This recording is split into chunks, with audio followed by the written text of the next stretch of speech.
this is where this conversation is gonna start. I'll tell you. I was on Twitter last night, Uh-huh. and I came across a rapper I really started to like. His name is Uncle John. He's actually he's really fire. He's an underground artist, and he has like 17K on Instagram. Has Really? like 8K on Twitter. Mm-hmm. If you're like an A&R person, like you're taking him very seriously as a musician. Like he could get a show. Mm-hmm. He's selling music. He's moving stuff on Spotify. And he tweeted a label has never approached him. Really? Which I was like, that is crazy. That is crazy. I feel like labels approach people with way less clout than he has. Yeah, oh yeah. So I go to the comments, and that was most of the comments was, you don't need to sign to no label.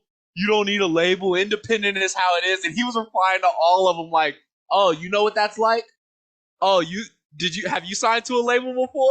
Wow. And I'm like, this is deeper. Yeah. This is deeper. There's something else. There's something else. So that's why I was like, this one I want to talk this through. Yeah. Is it good or bad to sign to a label? This is from the perspective of the outside looking in. Like he was commenting back to those people like, you don't know unless you signed a record deal.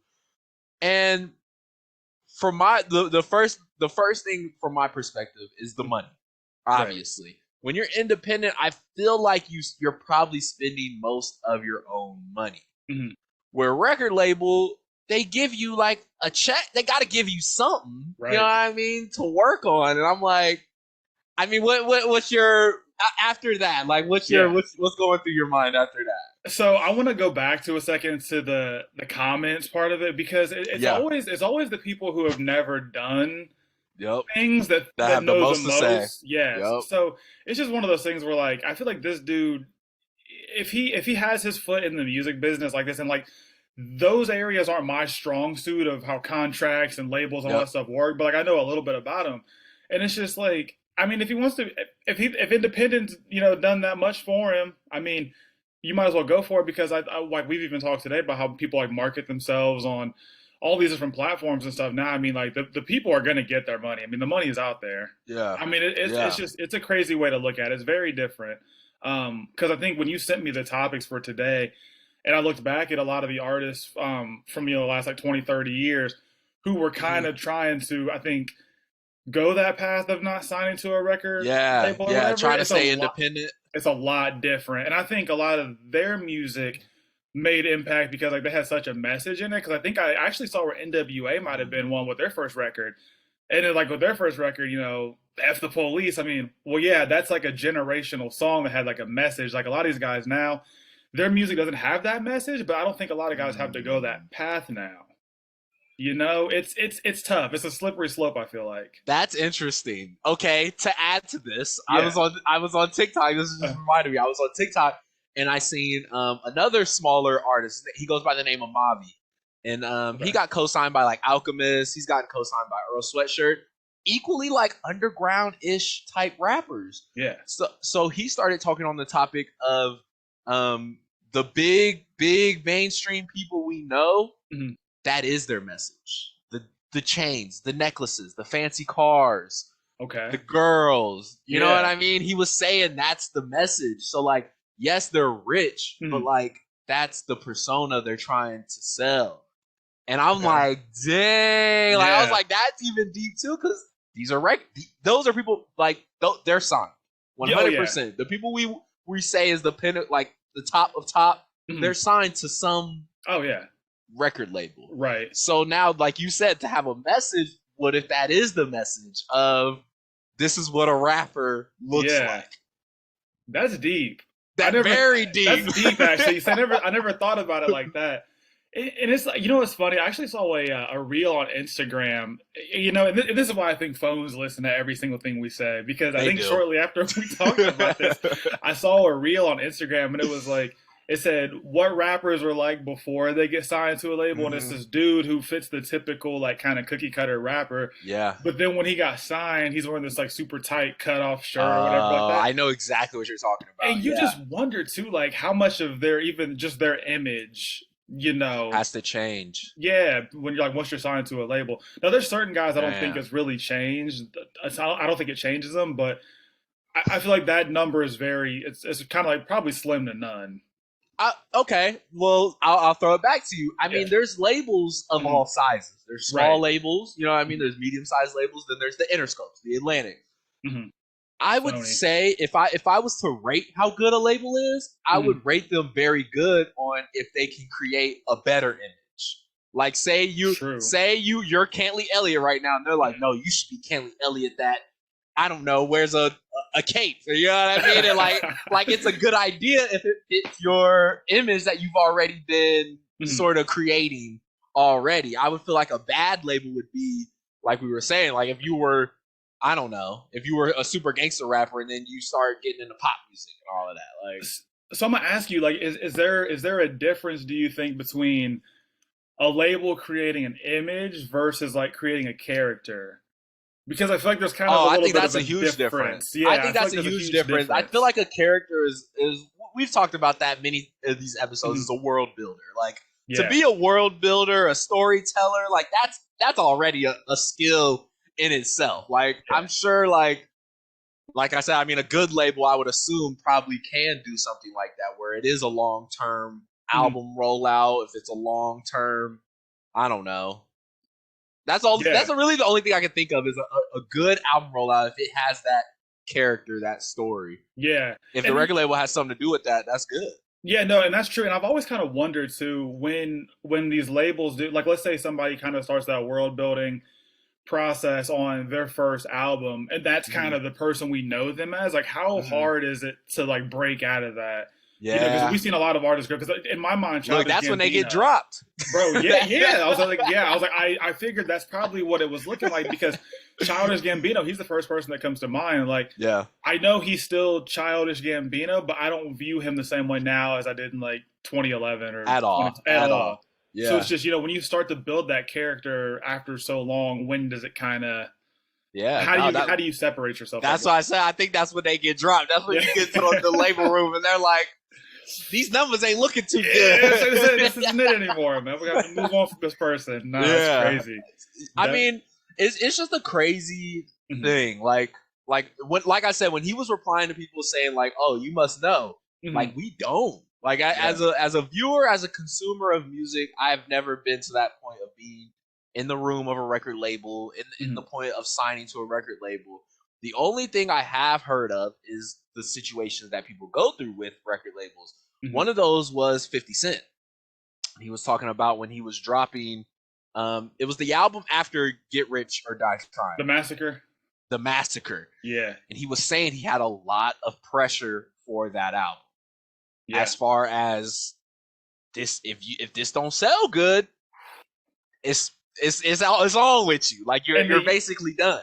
In the year that came out, hip hop was so flooded too, because that's when Late Registration that's what he came was saying. Out too. Yep, that's what he was saying. He was like the more artists are coming into the game, people he has to keep up with relatively. Right. So that's what he was saying, and he brought that up. He brought up Kanye was right there. Like the money would go to Kanye over 50 Cent. If you had a panel of super billionaire owners and they were like pick one or the other, they were most likely picking Kanye after that album release. Yeah, and the thing about it too is like The Massacre is a phenomenal album because I think it's actually one of 4 hip hop albums ever to sell like over 1 million in the first week. Yep. And that's so wild to me. Where it's just like, I think now most people probably would. I mean, erase everything Kanye has done within the last few years, whatever. I think most people probably would pick Late Registration over that, which that's crazy. Yeah, it's crazy. That's so wild. So yeah, that's why I'm like, it's funny. I just tweeted this at somebody on Twitter too, and they said like as Black people, we have a negative mindset towards like our ambition towards things because we think people control the world and we'll never have a choice in our destiny type stuff. Which I'm like, of course, like. You should try to push your destiny as much as you can. Of course. But I was like, we should definitely still be reminded there is more powerful people in the world than we think. Then who has a say over more things than we. Exactly. Yeah. Like, no, he needs to pop. I don't know who that is. Yeah, exactly. Cut him off. Like, I feel like that is definitely a discussion. So I feel like going back to the person I was saying who had 15K followers on Instagram, like, he probably was pitched a couple times to labels, and they probably were just like, I don't see where he fits into what we got going on. Right. And I think that side of it is what scares people the most about record labels, is they have that control to be like, no, this is the guy, push the button, and then you be on. Right. Oh man, that is a crazy way to think about it, bro. You put your heart and soul into this music, and you just you grind and you go the path just for somebody to be like, oh well, you don't fit. You don't fit what we're doing. And think about it, it's really subjective. Like, I mean, it is. It's art at the end of the day. So yeah, it gotta be. Oh man, that would hurt. That's why I could never do music. That hurt. That would hurt. Like I said, like I've never been to that point, and I've seen people. I've been around people that have pursued music for as a career. They want to do it as a career. Yeah. And just that point is hard. Just to be able to sell out your local bars is hard. Just to be able to, you know what I'm saying? Just to be able to get a 10,000 streams is hard. Like, so to be signed to a record label, like that's like the NBA of music. So that's why I kind of felt like what he was saying of like, you shouldn't have that. I feel like you shouldn't have that negative mindset. Like, don't sign to a record label, stay independent, like blah, blah, blah, because we've seen how successful it's been for people. Yeah. But of course, we've seen the negative side of it. Yeah. Yeah. No, I agree with you. I agree. Damn, that's crazy, bro. I got to do more research on how these things, like the labels work and everything. That's interesting stuff, bro. It is. I actually, before we got on here, I did look up the different types of deals that are usually done. Yeah. I did look those up. So the one that people always like joke around about is the 360 deal. Like he got signed to a 360 deal. Like he ain't gonna make it out like type deal. So that deal is usually like the company will give you as much money as you want. They'll keep feeding you whatever you need. If you need your rent due, if you need your car note paid, blah, blah, blah. But everything you release with that label is theirs. Every show you do is theirs. Every commercial, everything, every social media post, it's theirs. You don't get none of that. Not a cent of it. So that deal is usually the deal. That was the early 90s type deals that was being signed. Like, oh, you got some buzz? Sign this. And they got all your music forever. They're getting all the radio plays, all the album sales, everything. Man. So that one was kind of the bad deal. That's the deal that's been like, okay, obviously I'm not going to sign that. Right. The deal that was interesting to me, especially in the streaming era, they call it like a publishing deal. Okay. And the publishing deal is me at Malik Records. I'm going to sign you, Cantley. I'm going to take your next project and make sure it's on the front page of Apple Music. I'm going to make sure it's on the front page of Spotify. I'm going to make sure it's on the front page of any streaming service out there. As long as I get 60% of what it makes. Right. That's like it. Yeah. Like, that's literally it. You can finesse like, hey, can I get studio time with that? Can I, you know what I mean? It's a little more flexible, it seems It's like a little bit more flexible to start throwing stuff in there. Like, if I do this, what do I got to do for this? Right. And that deal, like I said, when I seen that, I was like, dang, they didn't even approach the dude I was talking about with that. Like, if I was a label, I'd be throwing those out there. Like, it's not, like, dude, give me 70% of your next album. I'll put it on the front page of Spotify. Let's see what happens. Yeah, I feel like that's a little versus just I get everything 100% of whatever it is. Man, that is the first one's a raw deal. Yeah, the 360s, man, those hurt a lot of people, man. I know they did, man. That's why, man, I couldn't even believe that. Like, just give me everything, and then you give me everything. Yeah, it's a very interesting thing. Like I said, there's a lot of different types of deals and all of that, but I think my general consensus is I would say if you have the opportunity to get on a record label, do it. Yeah. But don't do it long term. That way you can see what the negatives are, what the positives are, you know what I mean? And I feel like, like I said, there's labels of all sizes now. Right. Nowadays.